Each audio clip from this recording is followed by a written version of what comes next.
Olá, pessoal. Continuando o capítulo 8, que está intitulado O Cordão de Três Dobras Não Se Rompem Facilmente, do livro Ladrões de Sonhos, de Rick Renner. Esse será o último vídeo do capítulo 8. Subtítulo: Vício Santo. Outro versículo da Bíblia sobre o qual quero que você reflita é Atos 2,42, que diz: E perseveravam na doutrina dos apóstolos e na comunhão, no partir do pão e nas orações. Observe a expressão perseveravam. Essa é uma palavra muito interessante. Poderíamos dizer que ela carrega a noção de um vício. Em outras palavras, receber o ensinamento da palavra e desfrutar da comunhão com os outros crentes tornou-se tão importante para aqueles primeiros cristãos que eles não conseguiam viver sem esse aspecto da sua caminhada com Deus. Considere por um instante as características de um vício não saudável. Por exemplo, sabemos que um viciado em heroína não pode passar um dia sem a droga. Sem tomá-la diariamente, o viciado passará incrível dor e trauma mental de abstinência. A obstinação de um dependente nos dá uma analogia clara da dependência positiva que desenvolveu entre os santos em Atos 2,42. Eles não podiam passar um dia sem ter um tempo de comunhão juntos para discutir a palavra de Deus. A verdade é que Deus criou cada membro do corpo de Cristo de forma individual para funcionar de forma interdependente. Cada um de nós foi projetado para requerer uma provisão de outros irmãos e irmãs em Cristo, assim como para liberar uma provisão de força para o nosso bem-estar, tanto espiritual quanto emocional. Sem a oportunidade de receber ou de liberar essa provisão de encorajamento e apoio, nós nos tornamos espiritualmente deficientes e suscetíveis aos traumas causados pelo engano do inimigo. Neste sentido, Deus deseja que sejamos viciados em ter uma íntima comunhão com crentes piedosos. A comunhão entre os primeiros crentes era tão encorajadora e produzia uma comunidade de fé tão íntima que em cada alma havia temor e muitos prodígios e sinais eram feitos por intermédio dos apóstolos. Atos 2,43. Esses homens e mulheres estavam totalmente comprometidos com o seu Senhor e uns com os outros. Eles levantavam uns aos outros quando os sonhos que Deus havia colocado em seus corações começavam a esmorecer diante da adversidade e da perseguição. E a Bíblia diz que em resultado da fidelidade e da lealdade de uns para com os outros, o Senhor realizava muitos sinais e maravilhas sobrenaturais no meio deles. Há outro propósito significativo em ter um vício saudável ou uma devoção apaixonada pela comunhão piedosa uns com os outros diariamente. Hebreus 3, verso 12 e 13 diz: Tende cuidado, irmãos, jamais aconteça haver em qualquer de vós perverso coração de incredulidade que vos afaste do Deus vivo. Pelo contrário, exortai-vos mutuamente cada dia. Sempre que a Bíblia fala sobre afastar-se do Deus vivo, não está se referindo a uma coisa que você faz em um dia. Você não simplesmente acorda certa manhã e de repente decide se desviar ou deixar de ter comunhão com o Pai Celestial. Afastar-se é a palavra grega apistime, que carrega a ideia de retirar-se ou de dar um passo para longe de. Esse último significado sugere um movimento gradual para longe de alguma coisa. Você dá um passo para longe do sonho que Deus lhe deu, e depois outro passo, e mais outro. Em certo sentido, você está lentamente mudando de posição. Inicialmente, você ainda está firmado na palavra que recebeu do Senhor, mas sua posição está se tornando progressivamente mais distante das promessas que Deus plantou em seu coração. Esse versículo está dizendo que nós nos afastamos do Deus vivo através de um perverso coração de incredulidade, o que causa esse estado terrível de mente e de coração. O versículo 13 nos diz: a desobediência à ordem divina. Exortai-vos mutuamente cada dia. Os cristãos devem ter comunhão com outros irmãos e irmãs em Cristo diariamente, para que todos possam mutuamente exortar uns aos outros a se apegarem firme à palavra de Deus. Em outras palavras, a falha de uma pessoa em buscar a comunhão diária com outros crentes piedosos centrados na palavra de Deus podem eventualmente fazer com que essa pessoa desenvolva um coração perverso de incredulidade. Quando não está compartilhando a vida com outros cristãos e ainda está carregando sozinho todos os seus fardos, você fica cansado e esgotado. Você precisa da paixão dos outros irmãos que Deus trará para a sua vida com o objetivo de manter seus sonhos vivos. Como Hebreus 3, verso 12 e 13 adverte, quando você deixa de ter comunhão com outros da mesma fé, não demorará muito até romper a comunhão com o Senhor. No versículo 13, a palavra grega para exortar é parakaleo, que é composto por para, que significa ao lado de, e kaleo, que significa chamar alguém ou convidar alguém. Parakaleo é a mesma palavra que Jesus usou em João 14, verso 16, para descrever o Espírito Santo como o Consolador. Assim, ao exortar como cristão, em um sentido muito real, você está participando do ministério do Espírito Santo. A palavra para também retorna ao conselho de estimular uns aos outros ao amor e às boas obras e de ter um vício saudável e piedoso na comunhão uns com os outros. Devemos nos unir aos crentes com quem Deus nos chamou para estarmos firmemente ligados, permitindo que Ele nos atraia para tão perto deles quando desejar.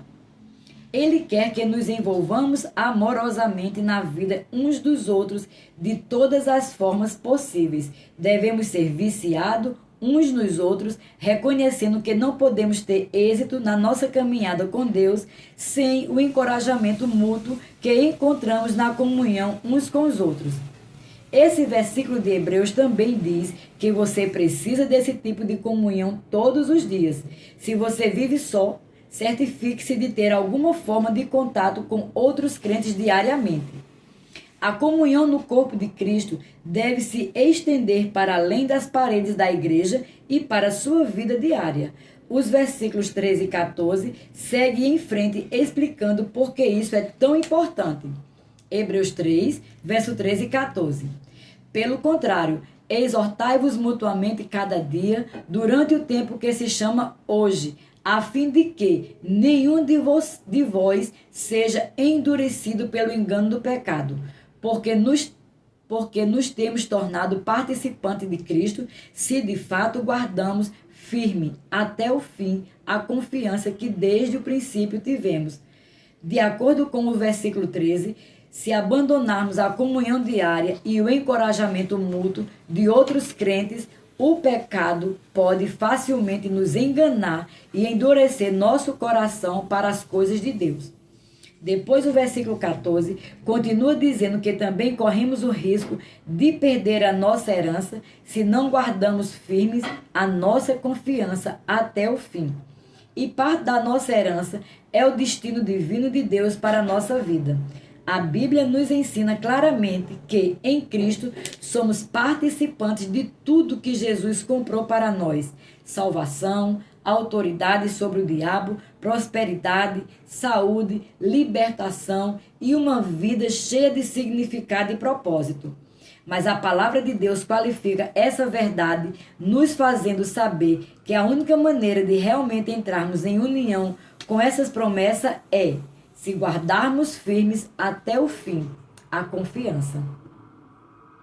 Esses versículos bíblicos deixam tremendamente claro que uma das chaves para guardar firme é permanecer em íntima comunhão com outros cristãos, tanto recebendo quanto dando encorajamento e apoio diários. Os 5 versículos seguintes continuam dando uma ilustração bíblica do que o Espírito Santo está nos dizendo neste sentido. Hebreus 3, do verso 15 ao 19. Enquanto se diz, hoje, se ouvirdes a sua voz, não endureçais o vosso coração, como foi na provocação. Ora, quais os que, tendo ouvido, se rebelaram? Não foram de fato todos os que saíram do Egito por intermédio de Moisés? E contra quem se indignou por 40 anos? Não foi contra os que pecaram, cujos cadáveres caíram no deserto?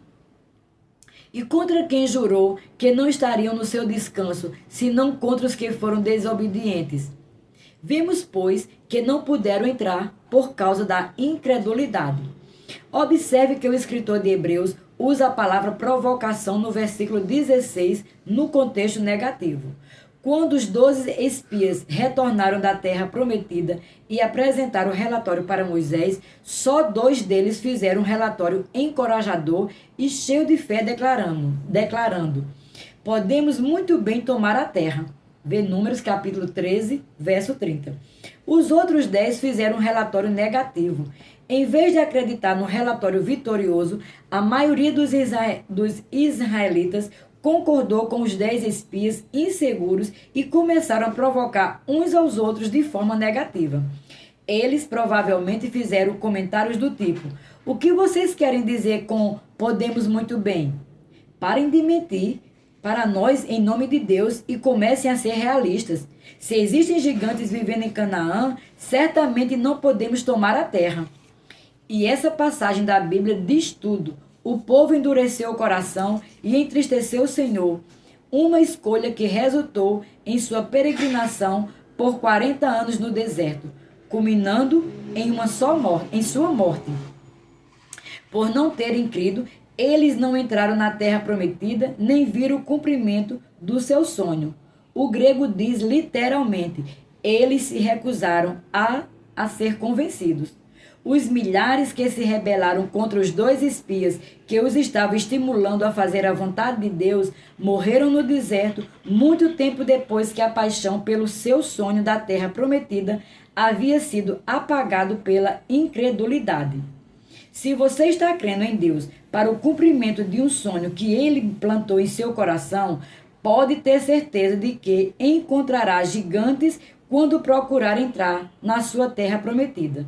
Durante o tempo em que estiver enfrentando esses desafios, a sua fé não será a hora de estar ao lado de crentes que costumam andar obstinadamente segundo o próprio entendimento. Aqueles que são governados pelas suas próprias emoções e não pela palavra de Deus, geralmente estão cheios de amarguras e decepção. Se você se unir firmemente a pessoas assim, elas estimularão você a duvidar, a ser incrédulo e a ter um coração endurecido. Para cumprir o plano de Deus para a sua vida, peça ao Senhor para conectar você com crentes cheios de fé que levantem outros. Você precisa de irmãos e irmãs que se unam amorosamente a você, fazendo as advertências e observando sua vida a fim de estimular você ao amor e às boas obras. E eles precisam que você faça o mesmo por eles.